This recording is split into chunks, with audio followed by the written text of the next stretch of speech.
Bonjour à tous et bienvenue dans votre nouvelle émission Ça roule. Je suis très fier de vous présenter ce projet. C'est l'émission de 40 millions d'automobilistes, l'association que vous connaissez bien.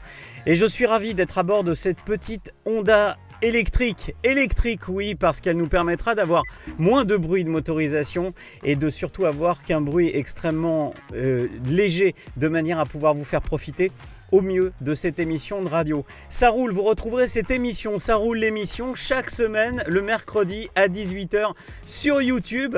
Vous pourrez nous retrouver pour parler de tous les sujets qui parlent de votre actu d'automobiliste. En cette première semaine, on a voulu parler mobilité, on a voulu parler des zones à faible émission. Cette émission spéciale concernera sur toutes les thématiques ces restrictions de circulation. On partira sur notre premier sujet avec notre premier invité que j'accueillerai dans quelques instants. Il s'agit de Fabrice Godefroy. C'est le président d'IDLP, le numéro 1 de la pièce de rechange en France. Il nous parlera notamment des motorisations qui risquent d'être interdites dans les prochaines semaines dans toutes les plus grandes villes de France, notamment du côté de Lyon où ça accélère. On partira ensuite du côté juridique. Que faire si vous êtes pris dans une zone où vous n'aviez pas le droit de rouler? Et oui, parce que malheureusement, il y a des zones actuellement dans lesquelles la circulation est restreinte. Va-t-on être verbalisé? Que fait-on si on est verbalisé? On en parlera avec Ingrid Attal, avocat de droit routier. Et on terminera cette émission avec peut-être la bonne nouvelle qui concerne les véhicules de collection. Jean-Sébastien Guichawa, le président de Rétromobile, le plus grand salon du véhicule d'époque, sera notre invité dans notre petite Honda électrique. On va l'appeler comment? Allez, on va l'appeler Pupus, cette petite Honda électrique qui nous plaît tant. Elle nous permettra de vous faire profiter au mieux d'une très belle qualité de son et d'avoir pour la première fois un studio radio directement intégré à la voiture. Mais comme chaque semaine, vous retrouverez le journal de la semaine. C'est l'actu info, l'auto-info, et il vous est présenté par Aurélie.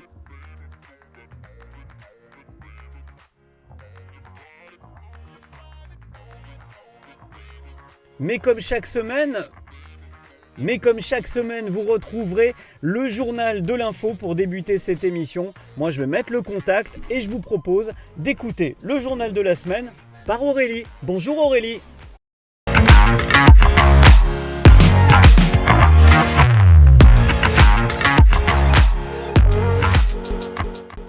Alors, quelles sont les nouvelles réjouissantes cette semaine? Bonjour Pierre, bonjour à tous. Supprimer 70 000 places de stationnement et les remplacer par des pistes cyclables, des bacs de fleurs ou des terrasses. Il n'y avait décidément que la mairie de Paris pour imaginer pareil projet, et plus particulièrement l'adjoint d'Anne Hidalgo en charge de la transformation de l'espace public et des transports. Et oui, tout est dans le titre, j'ai nommé l'écologiste David Béliard. Et comme si cela ne suffisait pas, rappelons que dès la fin de l'année, la vitesse sera limitée à 30 km/h dans toutes les rues de la capitale.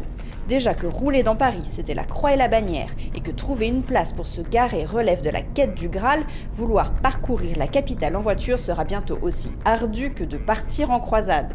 Allez, deuxième info Aurélie. Une bonne nouvelle en revanche pour les propriétaires de véhicules de collection. Une proposition de loi déposée en décembre dernier par le sénateur centriste Jean-Pierre Moga a été adoptée. Elle vise à la création d'une vignette collection pour permettre aux véhicules d'époque de ne pas être concernés par les mesures de restriction de circulation.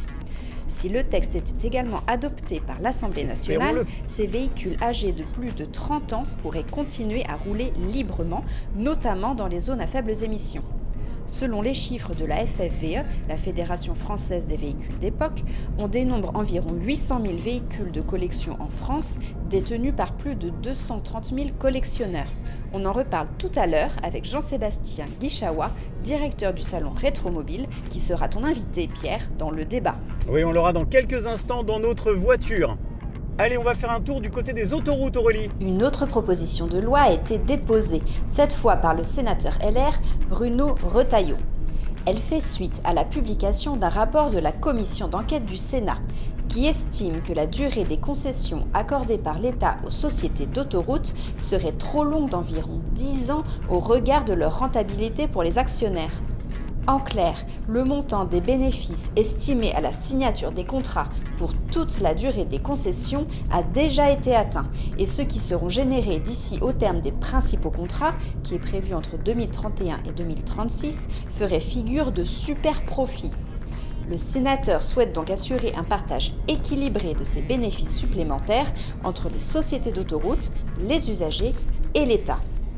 Si la proposition de loi venait à être adoptée, elle pourrait entraîner la résiliation anticipée des contrats de concession.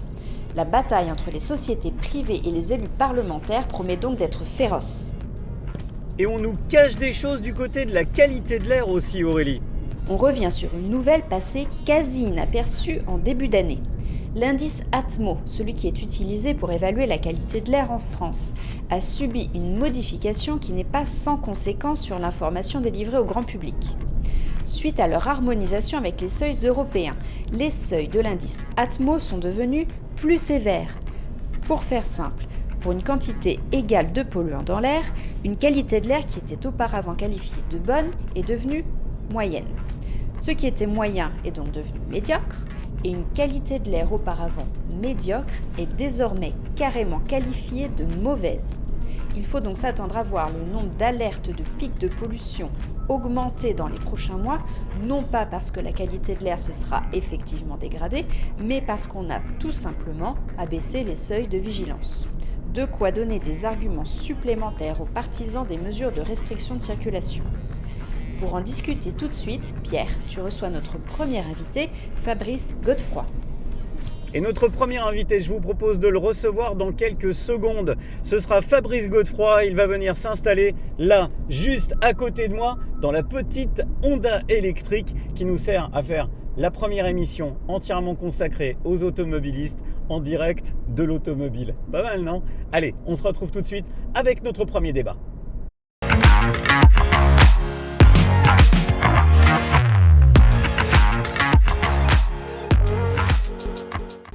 On accueille Fabrice Godefroy. Bonjour Fabrice. Bonjour Pierre. Vous êtes le président d'IDLP. Vous êtes le premier invité de cette émission. IDLP, rappelez-nous, c'est le spécialiste de la pièce de rechange. Alors de la pièce détachée automobile, de la prévente, de la rechange indépendante et aussi des spécialistes de la technique, que ça soit motorisation, essence, diesel, hybride et même les premières formations sur le véhicule électrique. Alors, vous êtes le premier invité de cette nouvelle émission. Ça me fait très plaisir.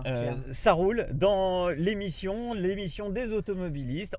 Alors, c'est un petit pied de nez que je vous fais quand même, parce qu'on est à bord d'un véhicule électrique dans Paris. Donc là, on est bien, on a le droit de rouler, mais on se pose une question aujourd'hui. Il y a une vignette verte d'ailleurs sur le tableau de bord, une vignette verte sur le pare-brise. On se pose une vraie question. Bientôt, serons-nous tous interdits de rouler? Il y a de quoi être inquiet. On le regarde du côté de l'association 40 millions d'automobilistes. Vous avez un chiffre, vous avez fait le calcul. Si toutes les villes mettent en place les préconisations du projet de loi écologie et résilience qui se débat actuellement à l'Assemblée nationale, on pourra avoir un gros pourcentage de la population française qui ne peut plus rouler. Oui, parce que quand on parle des zones de faible émission et des vignettes critères, moi qui tourne régulièrement en province pour mon travail, je vois très bien qu'on a l'impression que c'est un problème parisien. Et en fait, alors effectivement, je dirais le patient zéro des zones de faible émission, effectivement, c'est Paris et Grand Paris, où là, il y a un système de vignettes critères qui est déjà en place depuis quelques temps, avec des échéances qui vont être terribles, parce qu'en 2024, dans 3 ans, plus de vignettes critères 2. Ce qu'il faut savoir, plus de vignettes critères 2. Plus de vignettes critères 2, ça c'est les diesel neufs, ça. Alors, c'est vignettes critères 2, c'est... déjà, rien que la vignette en elle-même, c'est 33% du parc roulant. Oh. Et antérieur, c'est 81% du parc roulant. Pourquoi? Parce qu'effectivement, c'est plus de diesel en 2024. Donc, Anne Hidalgo a largement communiqué là-dessus. Mais c'est plus d'essence avant 2011 aussi. Donc, ça va beaucoup plus large. Et d'ailleurs, après, si on veut continuer, 2030, elle dit plus d'essence. Et quand elle dit plus d'essence, c'est plus de vignettes critères 1. Et plus de vignettes critères 1, c'est effectivement plus d'essence, mais plus d'hybrides aussi, parce que les hybrides sont à l'intérieur. Donc là, c'est 99% du parc roulant. Alors, mais aujourd'hui, on roule dans Paris, la vignette critère 4 et la vignette critère 5 étaient interdits et l'année prochaine, c'est la vignette critère 3 qui saute. Et puis attention, parce que Paris, c'est la gangrène de la mauvaise idée. Voilà. Ce qui arrive à Paris arrive après dans les autres villes. On a Grenoble, on a Lyon qui ont déjà annoncé de manière très forte la métropole lyonnaise, c'est-à-dire que ça va au-delà de Lyon. La métropole lyonnaise vient d'annoncer qu'elle aussi, elle allait restreindre la circulation, notamment dans un premier temps sur les véhicules diesel. Alors il y a 4 villes qui sont actuellement en vigueur et en 2021, il y a 7 villes supplémentaires. Donc on va arriver à 11 villes dans le cours de l'année 2021. Donc effectivement, c'est des échéances qui vont arriver. Alors par exemple, je peux citer Marseille, Toulon, Toulouse, Nice. Donc ça va aller bien plus large que Paris. Et puis ça va aller d'ailleurs beaucoup plus loin parce qu'en 2025, ils ont déjà annoncé que toutes les agglomérations de plus de 150 000 habitants auront effectivement des zones de faible émission. Donc bientôt, ça ne sera pas un phénomène que des grandes villes, mais ça va s'élargir d'une façon très forte. Est-ce que c'est la fin puisque c'est la fin des voitures, tout simplement. Parce que si on interdit de circuler tous les véhicules qui sont concernés, c'est 80% du parc roulant. C'est-à-dire que 8 véhicules sur 10 aujourd'hui qui roulent en circulation aujourd'hui, on va leur demander peut-être de ne plus rouler en 2024. Mais 2024, c'est demain. Alors pour le Paris et Grand Paris, oui. Après, au niveau des autres villes, la première échéance qui sera une obligation, c'est-à-dire qu'on va leur demander d'avoir ces zones de faible émission et en 2023, ils vont les obliger à éliminer toutes les vignettes 5, 4 et 3. Donc ça, c'est 48% du parc roulant aujourd'hui et ça, c'est une obligation. Et après, la moitié. Oui, tout à fait. Et après, il y a certaines villes qui peuvent aller plus loin, comme par exemple à Paris, où là, ils vont un petit peu plus loin, ils ont un peu d'avance sur ces vignettes critères. Non, mais même la moitié, c'est une forme de ségrégation finalement par l'argent. Ça veut dire que si on a les moyens de s'acheter le véhicule qui va bien, alors on peut recirculer. Si on n'a pas les moyens, on ne peut pas. Alors pour moi, il y a deux problèmes. Déjà, c'est une obsolescence programmée qu'on est en train de faire sur les voitures. Donc on pourrait même se poser la question de savoir si c'est écologique, parce qu'on va détruire des voitures qui fonctionnent très bien. Donc moi, je trouve ça déjà aberrant au niveau écologique. Donc ça, c'est la première chose. Dans un parc automobile qui vieillit, aujourd'hui, le parc auto, il a 10 ans, 10 11 ans. Il a 10 ans et demi, même presque 11 ans. On a presque un parc qui est en train de vieillir, ce qui est d'ailleurs aberrant, parce qu'on a des primes à la reconversion. Et en fait, le parc roulant est en train de vieillir, parce que effectivement, tout ce qui est prime à la reconversion, les bonus sont plus forcément adaptés actuellement. Et les gens achètent plutôt, surtout dans la conjoncture actuelle, des véhicules d'occasion. Il y a 3,5 fois plus de véhicules d'occasion qui sont achetés par rapport aux véhicules neufs. Et d'ailleurs, à l'intérieur, il y a 57% de véhicules diesel. Donc on voit très très bien que tout ça, c'est des véhicules qu'on achète. Alors je reviens d'ailleurs sur les véhicules neufs, parce que c'est ça qui, moi, je trouve aberrant. C'est qu'actuellement, on a le droit à une prime à la reconversion en achetant un véhicule diesel jusqu'à fin juin. Et dans 3 ans et demi, dans certaines villes comme le Paris et Grand Paris, elles ne pourront plus rouler. Alors je résume. Quand même qu'on m'explique quand même. Je résume. Le président Macron, avec à l'époque Édouard Philippe, met en place une prime à la conversion, notamment avec le mouvement Gilets jaunes, pour permettre à tout le monde de renouveler son auto. Et avec des voitures plus récentes. Et on décide d'intégrer, à juste titre d'ailleurs, les véhicules diesel modernes, récents, qui comportent des filtres à particules. Tout à fait. Et ces véhicules-là, du côté de la ville de Paris, notamment, on dit... on vous interdit de circuler. C'est bien ça le problème, c'est qu'on a... Il n'y a pas de cohérence. Non, il y a une politique à la fois nationale qui va en contradiction des politiques locales. Donc c'est bien ça où il y a un souci qui est véritablement invraisemblable. Mais derrière, de toute façon, on a bien compris, au niveau national, on nous parle de la fin du moteur thermique. Donc on l'a annoncé au niveau des ventes en 2040. Mais ça va s'accélérer effectivement avec ces zones de faible émission qui vont s'élargir en France. Alors, je reviens dessus parce que pareil, il y en a beaucoup qui ignorent ça. Le Parlement a voté l'interdiction pure et simple de la vente de voitures thermiques, donc diesel, essence, mais attention, éthanol, tout ce qui est combustion finalement, interdit en 2040. Tout à fait. Ça ressemble quand même beaucoup à des mesures de politique qui se disent j'interdis, puisque de toute façon, moi je ne serai plus là dans 20 ans pour en répondre. Alors c'est ça qui est intéressant et on voit très bien que c'est très idéologique et politique et que ce n'est pas technologique. Parce qu'à la différence de l'Allemagne qui hier encore vient d'annoncer qu'effectivement ils allaient en 2035 interdire les moteurs thermiques, mais avec de l'énergie fossile, c'est-à-dire qu'ils tiennent compte des évolutions, notamment des biocarburants, des carburants de synthèse. Aussi, et d'ailleurs, l'Allemagne est vraiment en avance là-dessus. Bosch a le e-fuel, qui est un carburant de synthèse qui est très efficace. Volkswagen travaille sur le R33. Donc, ils ont vraiment des solutions alternatives. Non, nous, en France, les carburants de synthèse ou les biocarburants n'est apparemment pas une option. Et d'ailleurs, on ne peut pas éliminer à la fois des moteurs thermiques et derrière dire qu'on pourra rouler avec des biocarburants, des carburants de synthèse, parce qu'il n'y aura plus de véhicules. Donc, nous, on est à fond sur le 100% électrique.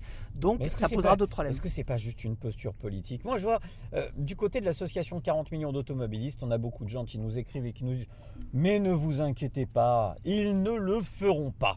Alors, moi, ça me fait peur parce que la dernière fois que les sympathisants de l'association 40 millions d'automobilistes me disaient ça, moi, je leur disais si, c'était sur le dossier du 80 km/h. Et au final, ça a manqué de mobilisation au niveau des automobilistes. Est-ce que là, il n'est pas temps du côté des usagers de la route, de prendre en considération que ça devient grave. Je rappelle, si tout le monde applique dans les villes de plus de 150 000 habitants la même posture que la ville de Paris, c'est 80% de nos voitures qui vont être interdites de circuler. En 2024 et 99% en 2030, parce qu'en 2030 c'est plus d'essence, donc plus de vignette critère 1, et c'est aussi plus d'hybrides parce que les hybrides sont dans la vignette critère 1. Donc pour moi il y a deux choses là-dessus. Bon, la première, on parle de voitures et d'automobilistes, mais ça concerne aussi les motards. Les motards sont aussi assujettis aux vignettes critères. Donc les motos vont avoir le même problème pour les zones de faible émission, avec des échéances différentes par rapport au type de motorisation.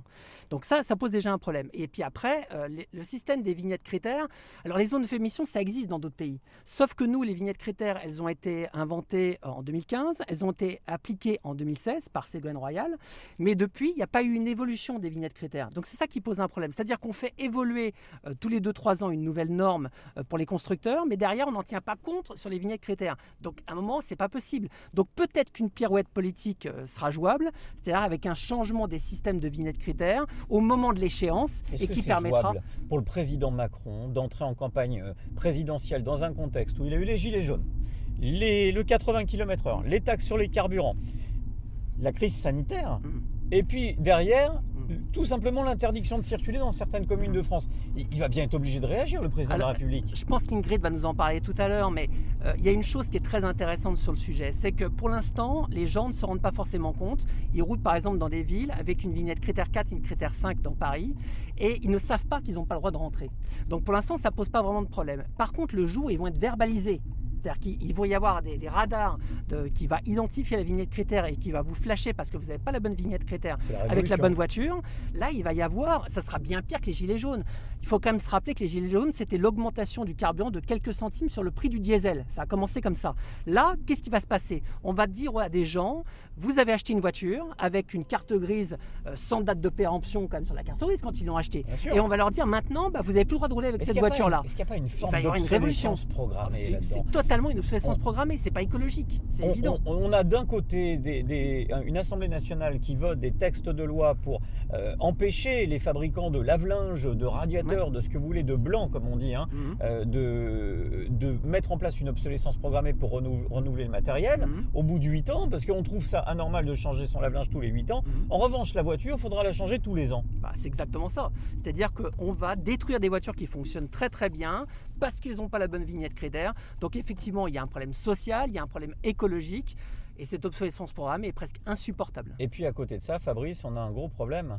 C'est que peut-être qu'on nous oriente un petit peu. J'en veux pour preuve cette petite annonce là dans le journal d'Aurélie qu'on a entendu. La règle du jeu a changé, notamment sur la qualification de la qualité de l'air.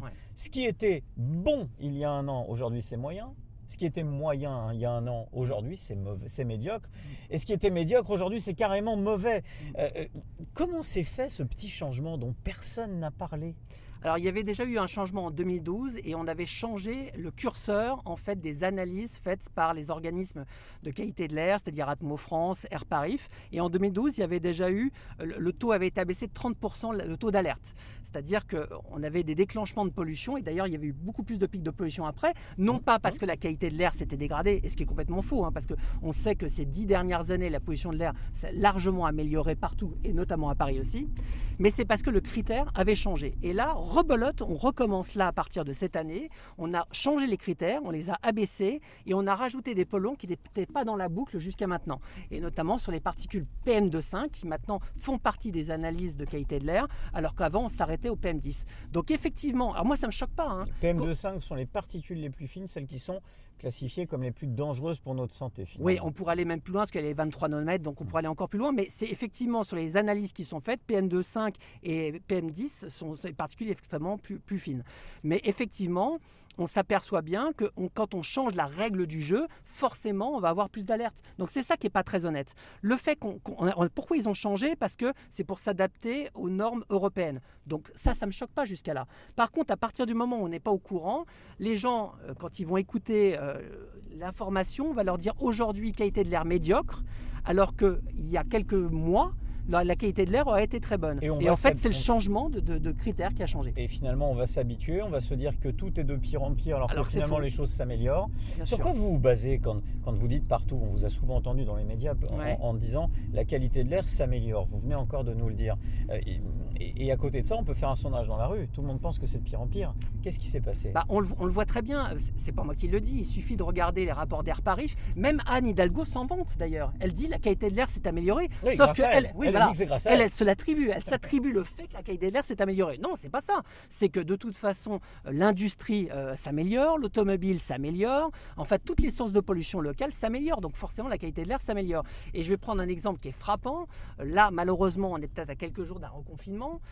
Lors du premier confinement, c'est-à-dire le tout premier, celui où il y avait... Le dur. Celui où il n'y avait plus de voitures, 80% de moins de voitures, il y pas a de touristes, une activité à zéro, la ville, on disait les petits oiseaux dans Paris, etc.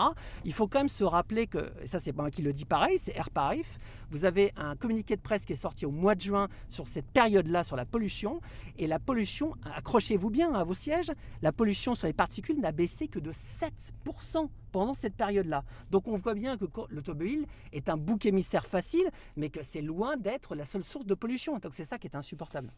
Ce que vous nous dites, chiffre à l'appui, c'est que lors du premier confinement, le dur, celui où on ne roulait pas, celui où on ne sortait pas, celui où on était tous chez nous parce qu'on ne connaissait pas très bien ce virus et il faisait peur à tout le monde. Vous êtes en train de nous dire que les particules fines n'ont baissé que de 7%. Et même pire que ça, je me rappelle même des dates, le 27 et le 28 mars, il y a eu même un pic de pollution en plein confinement, un pic de pollution où la carte était rouge de chez rouge.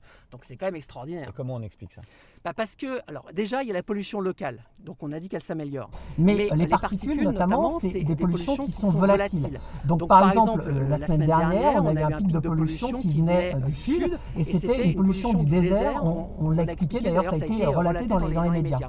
Donc souvent, on a des pollutions qui peuvent venir de l'extérieur. Souvent, on a des pics de pollution dans le nord de la France, dans l'est de la France. Pourquoi? Parce qu'on a nos voisins, quand les vents viennent de l'est, l'hiver souvent, avec des centrales à charbon, que ce soit la Pologne ou l'Allemagne, et donc les pics de pollution de particules arrivent sur la France, et après on va se focaliser sur l'automobiliste, le culpabiliser en disant que c'est lui qui pollue, on fait une restriction automobile, alors que quand on s'aperçoit sur la carte, notamment vous prenez le site Prévert, et vous regardez le site Prévert quand il y a un pic de pollution, et vous allez vous apercevoir qu'il y a des masses de pollution qui viennent souvent de l'extérieur, et donc c'est pas uniquement l'automobiliste. Par contre, celui qui est toujours incriminé, effectivement, c'est l'automobiliste. C'est ça qui est insupportable. Alors, pour répondre à cette question, finalement, bientôt tous interdits de rouler dans les grandes villes, tout au moins, de plus de 150 000 habitants. Ou est-ce que vous gardez une certaine forme d'optimisme, Fabrice Godefroy? Alors, froidement, c'est ce qui est annoncé. Par contre, moi je suis persuadé qu'il y aura forcément une pirouette à un moment ou à un autre, parce qu'au niveau social, ça serait insupportable. Comment peut-on nous expliquer, par exemple, à Paris, parce qu'on est à Paris aujourd'hui, puis Paris c'est un peu la capitale des mauvaises idées, Pierre. Il n'y a pas de débat. Il n'y a pas de débat. Donc, à Paris, qui peut imaginer que dans 3 ans, 81% du parc roulant soit s'évaporer en claquant des doigts? Franchement, j'y crois pas. Donc, à mon avis, il y aura une révision des vignettes critères qui permettra de faire une sortie par le haut politique en disant oui, on vous avait dit que ces vignettes allaient sortir, mais tout a changé. Et puis par exemple, je peux prendre un exemple. On dit souvent le diesel va être éliminé. Mais maintenant, on parle d'hybride maintenant, parce qu'il y a l'hybride aussi 48 volts sur le diesel. Donc on pourrait faire une pirouette aussi sur le terme lui-même. Voilà, donc le moteur thermique, oui, sauf quand il est électrifié. Vous en voulez à l'État, finalement, d'avoir incité dans les années 2000, notamment 2007, avec le Grenelle de l'environnement, d'avoir poussé, incité au diesel? C'est ça qui est terrible, c'est-à-dire qu'on va pénaliser des gens qui ont acheté un véhicule diesel, mais qui les a poussés pendant des années et des années à acheter un véhicule diesel? Ceux qui veulent l'interdire. Mais oui, c'est les mêmes. C'est ça qui est fou. C'est-à-dire que les pouvoirs publics ont tout fait pour vous faire acheter des véhicules diesel. C'était évidemment en termes de CO2 moins émetteur qu'un véhicule essence. Donc on vous a fait acheter des véhicules diesel. On le fait encore, et j'en ai parlé tout à l'heure, avec la prime à la reconversion dans laquelle on a le droit encore aujourd'hui à acheter un véhicule diesel jusqu'à fin juin. Et derrière, ces voitures, on va vous empêcher, on va vous punir de les avoir achetées. Donc c'est quand même insupportable. Une schizophrénie politique. Moi, je trouve ça mais invraisemblable. C'est comme si on disait à un enfant, on lui donne plein de bonbons, on l'incite à les acheter, mais par contre surtout ne les mange pas. Surtout ne les mange pas. Bon, merci Fabrice Godefroy d'avoir été avec nous. Plaisir. Vous êtes le président d'IDLP, vous êtes spécialiste du diesel notamment. Et j'ai l'honneur d'être expert mobilité environnement pour 40 millions et franchement, ça me fait très plaisir. Allez, rien que ça. Allez, on se retrouve pour la suite. Tous Merci ensemble, beaucoup. on accueille Ingrid Attal, notre avocat de droit routier, va tout vous dire si vous êtes verbalisé dans une zone à faible émission.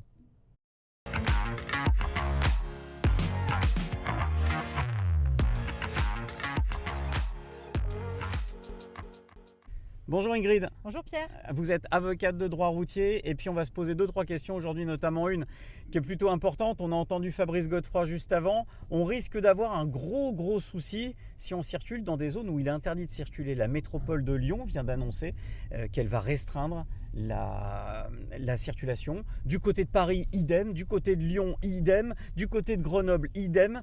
Est-ce qu'il est possible aujourd'hui qu'on soit verbalisé parce qu'on roule dans une zone où on n'a pas le droit de rouler ? Alors, à ce jour, je rassure tout le monde, pour le moment, ils ont mis en stand-by la verbalisation. C'est-à-dire qu'ils partent du principe qu'il faut que les automobilistes s'habituent déjà, j'ai envie de dire, à la signalisation qui marque, j'ai envie de dire, et qui délimite ces zones de faible émission. Donc aujourd'hui, on ne verbalise pas pour le moment, mais attention, ça va venir. Il ne faut pas imaginer qu'on va rester en sursis comme ça. Alors, aujourd'hui, dans les textes, si il y a une différenciation à faire entre les poids lourds, les autobus et puis les véhicules de particuliers et les deux roues.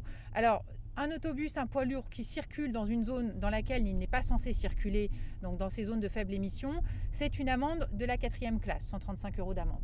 Si vous êtes une voiture de particulier et que vous circulez dans ces zones alors que vous n'avez pas la vignette qui correspond ou vous n'avez en tout cas pas le droit de circuler sur cette zone, c'est une amende de la 3e classe, 68 €. Pareil pour le stationnement. Si vous allez vous stationner dans cette zone alors que vous n'avez pas le droit d'y être, c'est la même chose.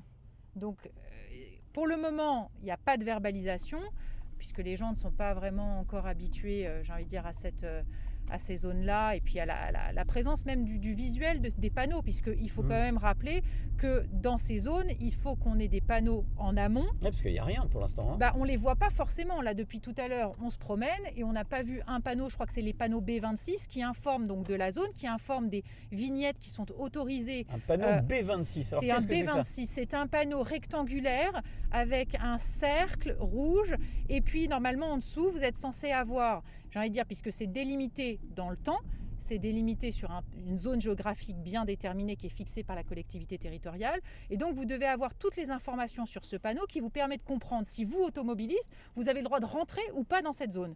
Et avec notamment, et donc à mon avis, il va y avoir des changements de panneaux réguliers parce qu'aujourd'hui, on a un certain nombre de vignettes qui sont autorisées à rentrer dans ces zones. Mais comme le disait tout à l'heure Fabrice Godefroy, bientôt, on n'aura plus les 4, les 5, vite les 3 et bientôt vite les 2. Et donc, ils vont devoir réactualiser en permanence leurs panneaux. Et c'est vrai que pour l'instant, on n'en voit pas beaucoup. Donc, c'est pour ça que je pense qu'il n'y a pas de verbalisation pour le moment, parce que il faut que les gens se fassent quand même à l'idée qu'un grand nombre pourront plus circuler dans un certain temps dans certaines agglomérations. Alors, j'ai entendu parler d'un radar qui est en test du côté de Paris, du côté de Lyon aussi. Ce radar, il est là pour repérer la classification de votre voiture selon la vignette critère. Alors, ça fait peur, ça, par contre. Aujourd'hui, disons que ça va démultiplier les verbalisations. Aujourd'hui, en l'état, bien que d'un point de vue pratique, on ne verbalise pas encore, mais si aujourd'hui on devait verbaliser, ça serait une verbalisation par interpellation de l'agent. C'est-à-dire l'agent vous voit, il voit votre petite vignette, il voit que vous n'êtes pas dans la zone, etc. Donc il vous interpelle, il vous verbalise. Ou il voit votre voiture stationnée dans la zone et il voit vous avez une vignette qui ne correspond pas à la zone dans laquelle vous êtes stationné et il vous verbalise. Aujourd'hui, ça serait comme ça. Maintenant, la loi l'homme qui a institué ces zones de faible émission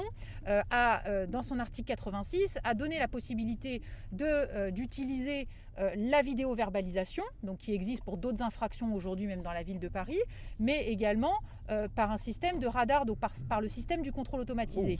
Et donc, en fait, ils vont aller chercher les informations via les plaques d'immatriculation, soit par rapport au fichier des vignettes critères, soit par rapport au CIV. Et comme ça, on va pouvoir, le système des immatriculations des véhicules. Et donc, comme ça, ils vont pouvoir démultiplier les verbalisations et contrôler, j'ai envie de dire, de manière beaucoup plus efficace tous les automobilistes qui se trouveront dans la zone alors qu'ils ne doivent pas y être. Non mais Ingrid, c'est la révolution si on met ça en place en France. Disons que ce sont des PV qui vont pleuvoir. Ça, donc, c'est certain, parce que le temps que les gens comprennent qu'ils n'ont pas le droit d'être dans la zone ou pas forcément dans les horaires qui correspondent, parce qu'aujourd'hui c'est 8h, 20h il me semble, en semaine, pas les jours fériés, c'est déjà rien que ça c'est compliqué. Donc à chaque fois que vous allez être en voiture, vous allez devoir vous dire je rentre, est-ce que je suis dans la bonne zone, est-ce que j'ai la bonne vignette, c'est-à-dire que c'est une gymnastique intellectuelle. Et ceci selon la zone dans laquelle vous vivez, parce que la règle parisienne ne sera pas la règle marseillaise ni à la règle lyonnaise. Quoique pour l'instant j'anticipe, parce que Marseille, eux, ils n'ont rien dit. C'est pour ça qu'ils ont plutôt intérêt à mettre un sacré nombre de panneaux pour informer les gens, parce que les gens vont complètement s'y perdre. Alors, sauf qu'on a quand même un pays qui pratique ce type de verbalisation, donc ça nous pend peut-être au nez.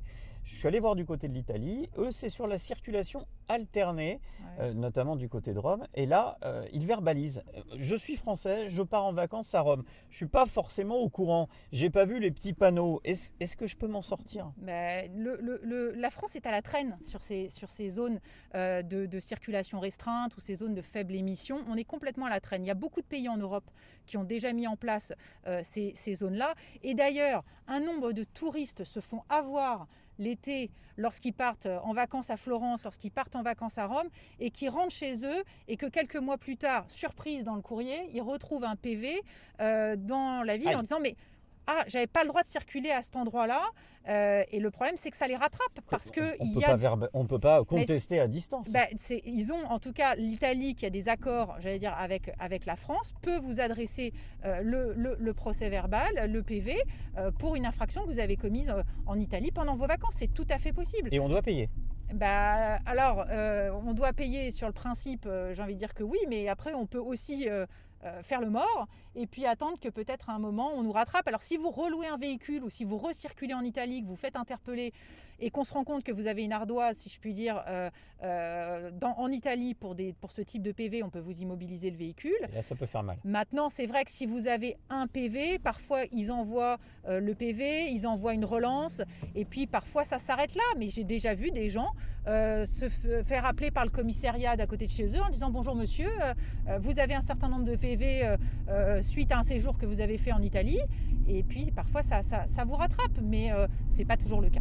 Mais alors, en tout cas, il y a un système d'échange et ils peuvent se communiquer les informations. Alors Ingrid, là vous nous faites un petit peu peur. Pour résumer, vous êtes en train de nous dire clairement que si la France s'y met, on peut avoir 80% des véhicules, ça c'est l'annonce de Fabrice Godefroy, ceux qui risquent d'être interdits de circuler d'ici 2025, qui pourraient être verbalisés à hauteur d'heure. Rappelez-nous le montant de l'amende quand même, parce que ça fait froid dans le dos. Alors 68 pour les voitures de particuliers, 135 pour les autocars et les poids lourds. Wow, ça fait quand même très mal. Merci Ingrid d'avoir été avec nous. On le rappelle, vous êtes avocate de droit routier, vice-présidente de l'association 40 millions d'automobilistes. Merci Pierre.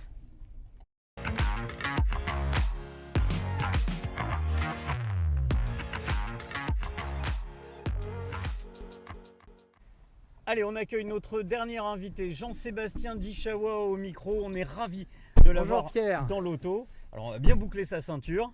On va enlever les warnings parce que vous avez certainement une bonne nouvelle à nous apporter. En tout cas, un début de bonne nouvelle pour tous les collectionneurs de voitures, pour tous les passionnés d'automobiles de collection. Le Sénat vient de voter un texte qui crée une vignette historique, c'est-à-dire une vignette critère qui permettrait aux véhicules de collection de pouvoir circuler, Jean-Sébastien. Alors, vient d'adopter effectivement à main levée ce texte. C'est vraiment une vraie avancée pour le véhicule de collection, sachant qu'il y a beaucoup d'inquiétudes pour tous les passionnés. Je rappelle que c'est 300 000 propriétaires de véhicules de collection donc, qui ont des inquiétudes vis-à-vis de ces zones à faible émission. Donc la FFVE, en tout cas la Fédération française de véhicules d'époque, œuvre main dans la main avec les pouvoirs publics. Donc là, c'est une vraie avancée avec le Sénat. Maintenant, il faut que ce soit voté à l'Assemblée nationale. Alors on le rappelle quand même, j'aime bien vous titiller avec ça. Souvent, je dis toujours, le véhicule de collection, de toute façon, c'est un sport de riche, tout ça.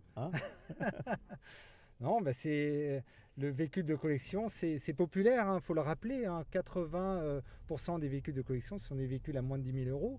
Et puis les propriétaires de véhicules de collection, ce sont des gens responsables. Je le rappelle, le propriétaire d'un véhicule de collection roule en moyenne moins de 1000 km par an.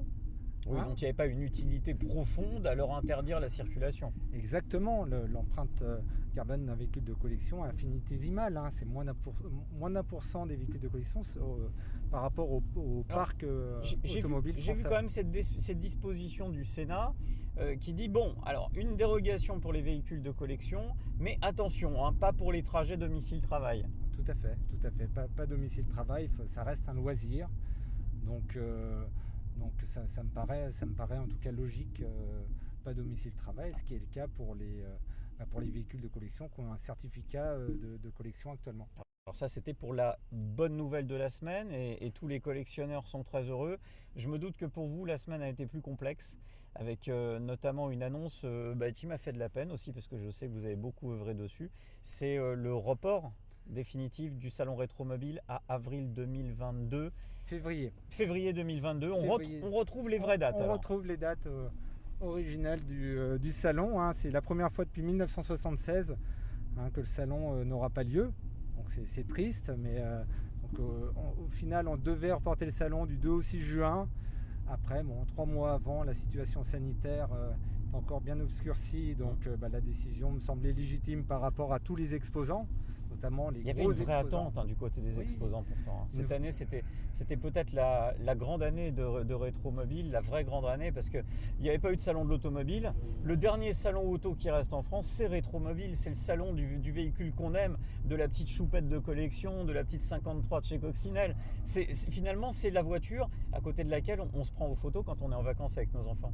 Exactement, c'est un salon qui est vraiment aimé de tous. Là, il y avait une grosse attente vis-à-vis des visiteurs. Les visiteurs s'imaginaient arriver sur Rétromobile en juin en décapotable. Les exposants aussi. Il faut savoir que la moitié des exposants font 30 à 40% de leur chiffre d'affaires lors de Rétromobile. Rétromobile, c'est toute une économie, c'est 23 secteurs d'activité. Et voilà, il y a de la déception, mais on reviendra que plus fort début février, on est prêt. Alors, on rappelle quand même que pour tous les collectionneurs, la bonne nouvelle, c'est la possibilité quand même de déroger à cette règle. Alors, est-ce qu'il est normal, Jean-Sébastien Dichawa, que les collectionneurs soient un petit peu mieux lotis que les automobilistes lambda? Est-ce que c'est juste? Pas mieux loti, le patrimoine automobile, on a un patrimoine automobile exceptionnel en France. On est le pays de l'automobile, de la création du fardier de Cugnot en 1763, le premier véhicule automobile au monde. On a des marques automobiles totalement incroyables et donc ce patrimoine automobile aujourd'hui doit être roulant, sinon il va s'étioler et puis il va se perdre. Donc je trouve que c'est normal par rapport aux passionnés. Encore une fois, l'empreinte carbone est vraiment très minime. Ça coûte cher à entretenir un véhicule de collection à l'année pour celui qui nous écoute et qui se dit tiens, moi j'aimerais bien peut-être investir dans... Allez, je vais prendre un petit véhicule pas cher de collection, 2 chevaux, on en trouve pas si cher que ça. À moins de 10 000 euros. Ouais. Entre 5 et 10 000 euros. Après, ça dépend de l'état du véhicule. Bien sûr, une petite coccinelle pareil, entre 5 et 10. Voilà, entre 5 et 10. Une 4L, d'ailleurs, dont on va fêter les 60 ans cette année. Et en moyenne, un véhicule de collection, c'est entre 400 et 450 euros. Vraiment en moyenne. Mais après, ça dépend. Si, par exemple, d'entretien. Annuel. D'entretien, oui, annuel. Enfin, ça dépend. Si c'est une Ferrari 250 GTO, et remonte un petit peu la moyenne. Ce sera pas pareil. Ça doit être 500. Voilà. Par pneu. 500 par pneu, exactement. Mais après, voilà, le véhicule de collection, encore une fois, c'est populaire. Alors, sur Rétromobile, on a des véhicules exceptionnels. On a des ventes aux enchères avec des véhicules qui valent des millions. Ça, c'est le côté paillette. Mais après, on a le côté populaire. On a un espace de véhicules à moins de 25 000 euros qui marche très bien et qui permet à tout visiteur de se rêver à être propriétaire d'un véhicule de collection. Est-ce que le contexte actuel où on tape beaucoup sur l'automobile et l'automobiliste, on l'a vu avec Fabrice Godefroy tout à l'heure, 80% du parc qui pourrait être interdit de circuler, c'est quand même colossal. Est-ce que finalement ça ne profite pas à la passion auto et puis aux véhicules de collection avec cette remontée un petit peu dans le cœur? Parce que l'auto, on a l'impression que finalement ça va devenir un luxe d'en posséder une bientôt. Peut-être même qu'une voiture de collection viendra moins cher qu'une voiture neuve. Quand j'entends Fabrice, oui, effectivement. Mais en tout cas, moi, ce que je vois à mon niveau, au milieu du véhicule de collection, c'est que la passion, elle est toujours là. Que ce soit les petits, les grands, ils ont toujours cette passion automobile. Quand on voit un véhicule de collection en ville, ça attire toujours l'œil, ça attire toujours la sympathie. Bien sûr. C'est pas prêt de changer. Alors, allez, on va aller creuser un petit peu. Votre véhicule de collection préféré, celui dans lequel vous aimeriez rouler? J'ai un petit faible pour la Ford Mustang. Alors, après, moi, je suis une génération relativement récente, plus Youngtimer. Alors, c'est pas Youngtimer Ford Mustang, mais la fastback de Bullitt, de Steve McQueen. On va rappeler aussi ce que c'est que justement le Youngtimer, parce que lui, pour l'instant, lui, il n'a pas de pot. Lui, il est interdit de circuler et il ne peut pas bénéficier de la dérogation véhicule de collection. Alors, le Youngtimer, on va définir. Véhicule de collection, c'est plus de 30 ans, c'est ça? Plus de 30 ans.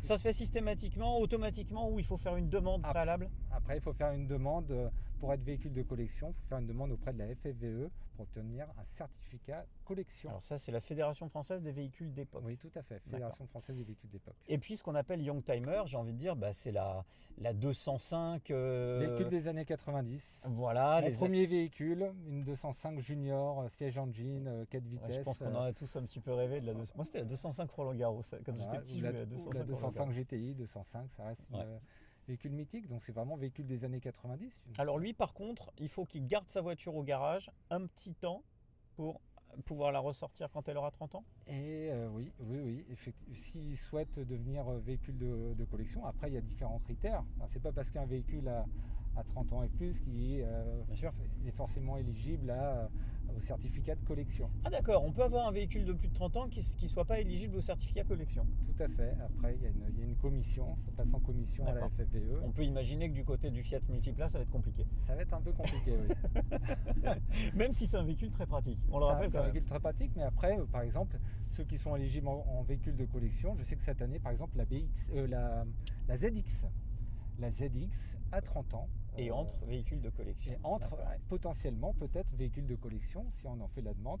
Alors on peut donner 2-3 petits conseils comme ça. Moi je sais que c'est un petit conseil que je donne toujours. La New Beetle qui s'est arrêtée récemment d'être produite. Oui. Finalement on connaît le succès mythique de la première coccinelle. On peut s'attendre 25 millions de véhicules produits. Pour les heureux propriétaires d'une New Beetle, ça vaut le coup de la garder? Bien sûr. Ça vaut le coup. Peut-être que d'ici 20 ou 30 ans, ce véhicule aura pris de la valeur. Et puis c'est un véhicule facile d'entretien en plus, et puis qui attire la sympathie. Donc, alors j'ai pensé à vous, Jean-Sébastien, parce que je regardais avec mon fils toutes les séries de l'époque, K2000. Et j'ai regardé toutes ces séries mythiques, Tonnerre mécanique sur la Honda. J'ai regardé tous ces véhicules qui étaient incarnés presque par une marque automobile. Colombo, sa voiture.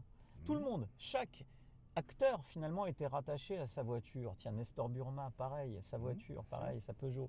On était finalement, on ancrait le personnage par rapport à sa voiture. Aujourd'hui, ça se perd un petit peu. On va avoir quoi bientôt? Quelqu'un d'assimilé à sa trottinette électrique? Non, ça se perd pas. Il y a toujours une assimilation. Là, comme je disais, là c'est la passion du cinéma.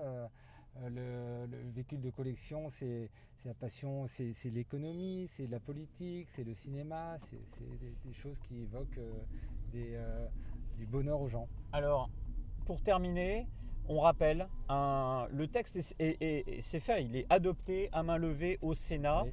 Il crée cette vignette historique pour les collectionneurs et c'est très bien, c'est parfait. En revanche, il y a un jeu des chambres, il faut qu'il soit adopté dans les mêmes termes à l'Assemblée nationale pour qu'il soit validé, c'est ça? Exactement, ça doit passer par l'Assemblée nationale. En tout cas, je sais que la Fédération Française de Véhicules d'Époque œuvre. Ils ont 150, je crois, parlementaires, que ce soit sénateurs ou députés, à leur côté. En tout cas, ça avance bien, il y a un travail formidable qui est fait. Honnêtement, je suis confiant. Je sais qu'il y a aussi un travail de benchmarking, c'est-à-dire on regarde ce que font les autres pays. Il y a quelqu'un qui a été nommé d'ailleurs à la fédération pour voir ce que faisait l'Allemagne, l'Italie.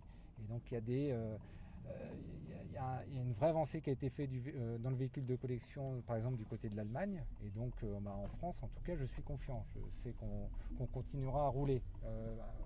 Les utilisateurs de véhicules de collection n'ont pas de souci à se faire. Bon, dommage pour la nuance, mais en tout cas, quoi qu'il arrive, moi je vous le dis, les Français continueront à rouler, ça c'est une certitude.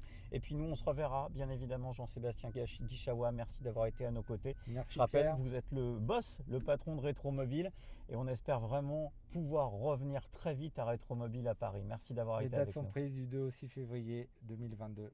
Allez, réservez dès à présent votre 2 au 6 février 2022 sur Paris, du côté de la porte de Versailles. Du côté de la porte de Versailles, toujours dans les mêmes halls. On devait déménager parce que il y avait des travaux prévus du côté de la porte de Versailles, mais ces travaux ont été suspendus, donc nous resterons à nos petites habitudes, hall 1, 2 et 3. Merci à tous d'avoir été avec nous. Tout de suite, on passe au point sur les carburants. Je sais que ça vous intéresse. Les taxes n'ont pas bougé, mais les prix remontent, Aurélie.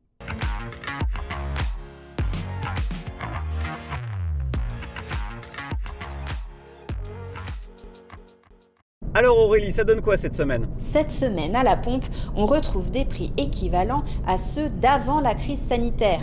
C'est la conséquence directe de la reprise économique permise par le lancement de la campagne massive de vaccination, mais aussi de la décision le 4 mars dernier des membres de l'OPEP, l'Organisation des pays exportateurs de pétrole, de maintenir une production réduite d'or noir, malgré une demande mondiale en carburant en progression. Résultat, depuis le début de l'année, le litre de gazole a augmenté en moyenne de 9 centimes et est affiché à la pompe cette semaine à 1,38 €. Le prix du litre d'essence sans plomb 95, quant à lui, a bondi de 12 centimes depuis le 1er janvier pour s'établir cette semaine à 1,49 €. À titre de comparaison, cette semaine en Espagne, le litre de diesel coûte 1,17 € et le samplon 95 1,29 €, soit environ 20 centimes de moins qu'en France. C'est pas du tout. Concernant les autres carburants, le samplon 95 E10 est affiché à 1,47 € et le samplon 98 à 1,55 €. Le super-éthanol E85 coûte en moyenne cette semaine 67 centimes par litre et le GPL 84 centimes. Je vous souhaite bonne route et vous dis à la semaine prochaine. Merci Aurélie, bonne semaine à toi aussi. Pour nous, on se retrouvera la semaine prochaine pour un numéro 2 de Ça roule, l'émission. Toujours fidèle au poste, avec notre petite Pupus, elle sera là aussi pour vous faire partager tous les sujets de votre vie d'automobiliste qu'on essaiera de décrypter pour que vous ayez le regard le plus aiguisé, le plus affûté sur les actualités qui font notre mobilité en voiture. Bonne semaine à tous, on se retrouve pour nous vendredi sur Sud Radio à 19 h avec mon ami Jean-Marie Bordry et samedi à midi sur Sud Radio aussi, ce sera pour Ça roule. Bonne fin de semaine à tous et soyez prudents sur la route.